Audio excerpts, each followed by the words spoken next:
Alright, what's up, everyone? Welcome to another edition of the show. I'm your host, Sam Cody, and this is where I give commentary and reviews on all things wrestling. Thank you guys so much for joining. Let's get started with my Hell in a Cell review from last night. Pretty good event. Before I get started, let me just say we had a very incredible weekend with NXT 2.0. Let me give you my quick thoughts about that. First and foremost, I'm glad to see the Creed brothers win the tag team championships from on NXT, which means they're still in Diamond Mine, even though their other manager is managing Jade Cargill, however you pronounce her last name. He's managing Jade along with the baddies on AEW. So, in her words, let's cut the crap and get to it. So, Creed Brothers stay in Diamond Mine, winning an incredible tag team match with Pretty Deadly. Awesome to watch. I really enjoyed that. Carmelo Hayes, once again, does not miss. Great match with, uh, what's his name? Cameron Grimes going to the moon. Also, we had the women's championship, Mandy versus Wendy Chu. And let me just say this real quick. I'm interested. The Wendy Chu character is interesting, but I'm just glad she didn't come out the other night. I'm glad she didn't come out the other night looking like Mary Moo Cow from the TV show Arthur, DW's favorite television show, Bionic Bunny, folks, and Batman, their version, Arthur Reed's version of Batman. Also, thankfully, the angle between Braun Breaker and Creepy Gacy is over. I was really invested in that match. I really enjoyed the match. I thought it was good.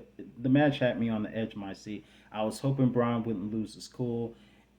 Creepy Gacy is very dirty in his tactic. Creepy Gacy is what happens when you take Bray Wyatt and Mr. Rogers' rap neighborhood Wyatt and mix it up for a replica of or once Bray Wyatt that WE releases. It's like when Kane was fake Diesel or whoever the heck that guy was that was fake Scott Hall. God rest his soul. But either way, Creepy Gacy is the consequence of releasing Bray Wyatt and trying to make a spin off of him. Creepy eyed freak. But either way, glad Braun Breaker retained, and that era is over with Creepy Gacy and Braun Breaker rivalry. Hallelujah. Now let's get into last night's opening match with Bianca Belair versus Becky Lynch versus Asuka. I will say this for humor before we get started. You know who else likes triple threat matches? Jake Atlas. I'm just playing, y'all. Listen, on a serious note, I do not endorse domestic violence of any kind. So let me make that disclaimer perfectly clear. Domestic abuse is never cool, and it is because of domestic abuse that MSK has broken up. And now we got Wesley becoming the Giant Killer, which Rey Mysterio originally inspired. But let's get into tonight's triple threat match between the women. What is Becky Lynch wearing on her head, first of all? Let me just say the Chicago crowd was very interested tonight. We had a lot of great times, and as you can see, it's Hell in a Cell, so I'm wearing red. And in honor of Chicago, I'm wearing a Chicago Bulls hat. And also, speaking of Chicago, we're sending well wishes to CM Punk, who had to relinquish the championship because of injuries. Darn it. Why? But either way, great triple threat match. Asuka's a great striker. Bianca shows off her strength by giving Becky Lynch a vertical suplex and holding her in midair. We saw a double 10 punch that has never been seen before. And you know what else has never been seen before? A double ankle lock by Asuka, which was also just never seen that before. Becky Lynch goes for the manhandle slam, which is a replica of the rock bottom, and does a very awkward pinfall to Bianca Belair. Thankfully, it doesn't end there. We saw Lot of close calls, lots of close calls, and we saw Asuka put her submission on Becky Lynch. And this time, that didn't end the match. We saw Bianca go for a manhandle slam to Asuka, but Bianca comes in. Becky rock bottoms Asuka. Bianca comes in, throws her out of the ring, and Bianca pins an already down Asuka, taking advantage and winning the match, retaining the championship. I thought it was a good triple threat match, in my personal opinion. So, earlier tonight, we also saw, before we saw Omos and MVP take on Bobby Lashley in a handicap match, Cedric the Alexander tries to get into the Hurt Business, and MVP insists that that era is over. And it ends once again. Omos tells Cedric what every father wants to tell R. Kelly: time for you to go. That was not a mockery. That was just emulation, not mockery. But yeah, what every father wants to tell that guy. But either way, can you imagine if Omos had a daughter, and and it's ironic that that singer is from that town, but either way, that's the only thing Chicago has to be ashamed of. Um, can you imagine your if he was dating someone's daughter and that daughter happens to have Omos for a father? That would kill all of his pedophilia urges. Omos would be the answer, just like The Undertaker was the answer to DDP's perverted ways. I don't know why they sent DDP to have that ridiculous angle when he came to WWE. That wasn't the best. Although I do appreciate the fights between DDP and The Undertaker, the storyline was a little bit cringy. Either way, let's get to the handicap match. First off, MVP has bars. I didn't know MVP could rap. He was good. That was a good video right there. MVP got bars, totally. But tonight we saw Omos and MVP take on Bobby Lashley in a handicap match. Omos showed a bit of strength running Bobby Lashley into the barricade, and Bobby Lashley beats the 10 count by 1 second to get in, and Alexander comes out and distracts MVP and everyone long enough for Lashley to go for a spear to Omos and MVP before going for the Hurt Lock, and MVP taps out. And backstage, Lashley and Alexander reminisce, shake hands, and all is good as long as Xander never gets involved in the match. But there's a particular portion of the of the ending that really excited me. As we watched Lashley celebrate, a fan was holding a replica of the WE Championship. Bobby Lashley asked to hold the championship for a minute to symbolize that he would one day challenge Roman Reigns. Now, we already know that Drew McIntyre is going to face Roman Reigns at Castle. But could we see Bobby Lashley and Roman before then? That is something I would be very excited to see. The Almighty versus the Tribal Chief. Now that's a better dream than what Wendy Chu had the other night. Moving forward, we have Kevin Owens versus Ezekiel. And as someone who grew up has a faith-based upbringing, I don't think Elias is in the Bible. I know Ezekiel is in the Bible. Jerry Lawler said Elias was in the Bible. I don't know if Elias is in the Bible. But I know Ezekiel is in the Bible because when Samuel L. Jackson is not cussing like a sailor, he is quoting Ezekiel 8:25. And you will know my name is the Lord when I lay down my vengeance, when I strike with great anger, with great vengeance and furious anger. I'm getting Ezekiel mixed up with the way Samuel L. Jackson quoted it versus the way The Undertaker quoted it on Raw. Yes, ladies and gentlemen, The Undertaker quotes scripture. And this is before Michelle McCool got him saved. Yes, The Undertaker, like Shawn Michaels, is a born again believer, as is AJ Styles. But either way, earlier in the match, we saw a running knee and an elbow drop from Elias. Yeah, Ezekiel. I think he's Elias, but I still like him. Ezekiel elbows Kevin Owens, and we got a 2 count. Then Kevin takes control of most of the match while yelling out to the fans, Elias! He is Elias! And so he took control of most of that match. Ezekiel. Ezekiel tried to fight back, go for the running knee and another elbow. Kevin Owens goes for a super kick and a stunner. But let me just say the pop up power bomb has lost its quality because that used to be his all time finisher. Now it's the Stone Cold Stunner, which he lost to at WrestleMania. But either way, nonetheless, Kevin Owens wins the match, and he alluded to himself as best in the world because he's in Chicago, Punk's hometown. Moving on to a 6-man tag between the Judgment Day and Liv with club members AJ Styles and Finn Balor. Also, if you haven't seen it yet, be sure to check out my review on my top phenomenal matches of AJ Styles and let me know which one is your favorite.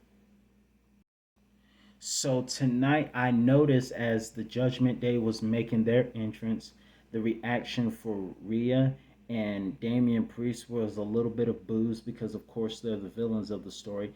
But then Edge comes right behind them and gets a bit more of an ovation than both of them did. Even though he's a heel, he's still a legend and a Hall of Famer. So Liv, AJ, and Finn come out, get way better ovations, and it starts off pretty wild. So, also, let me just say, I noticed Rhea is showing her legs tonight. It's almost like Teen Titans Go when Raven became Lady Legis or whatever the heck that character was, where Raven started dressing in gold and showing off her legs. This is like that Azeroth Metrian Cintos. Just kidding. The, the original was better than the GOAT. Either way, moving forward, Rhea's showing skin tonight, even though they covered it up for whatever reason. And I didn't know Rhea had tattoos. Also, tonight we had Rhea and Liv start off, then Priest and AJ mix it up, and then Finn and Edge mix it up. I would love to see, because of the angle that Edge has, I would love to see Finn Balor demon version take on Edge. Nonetheless, I would love to see that someday. Nonetheless, Finn Balor is isolated, and then finally AJ and Edge mix it up with AJ going for the flying forearm. Priest breaks it up, and all of the club and Liv do a running dive. However, even though Finn is not demon, his convictions got the better of him tonight because Rhea stood in the way. Because if this were the early 2000s, things would be a little bit different if Rhea got in the way like that. Nonetheless, Finn Balor uses his convictions, but it gets the better of him long enough for Edge to go for the spear, and Judgment Day still rules. Darn it! For 1 second, AJ and the club really looked like they had momentum going for it after what happened Monday, but darn, darn. Edge and the Judgment Day still rule. Great entrance by Edge, by the way. Now to me, I think this was more so, this should have been labeled a Raw event because there was only one SmackDown match that took place tonight, and we didn't get Pat McAfee because Pat was off. We got Corbin sucking up to the Big Bald Wolf tonight as the Big Bald Wolf take on Madcap Moss, whom I used to call Magic Mike, but now that he has lost the Magic Mike Moss character, I'll call him Moss. Moss and Big Bald Wolf fought throughout ringside, and there were some moments where Corbin took most control of the match, but things got really interesting later on. By the way, fans were chanting that they wanted tables, but of course, Corbin, being a good heel, made sure no one gave them what they wanted.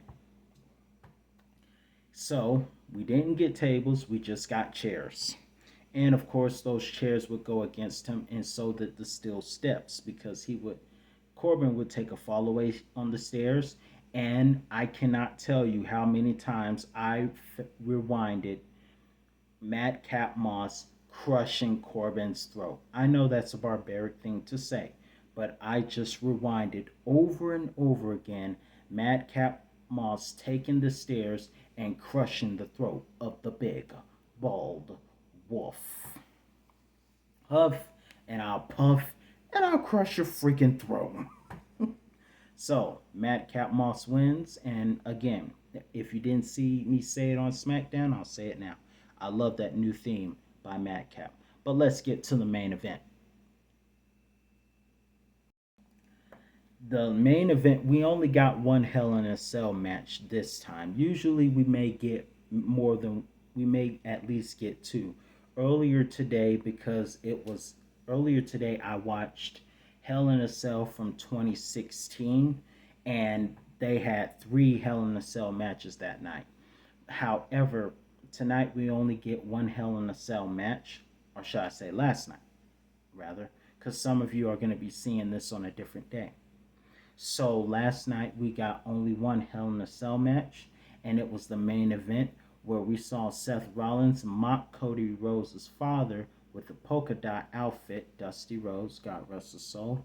And so as Cody Rhodes came out, he took off his jacket and revealed his injuries that we had heard about since this afternoon. You could see the torn muscle right around here. And so he decided he was going to keep going, and he fought. Cody tried to target it early, but it didn't work.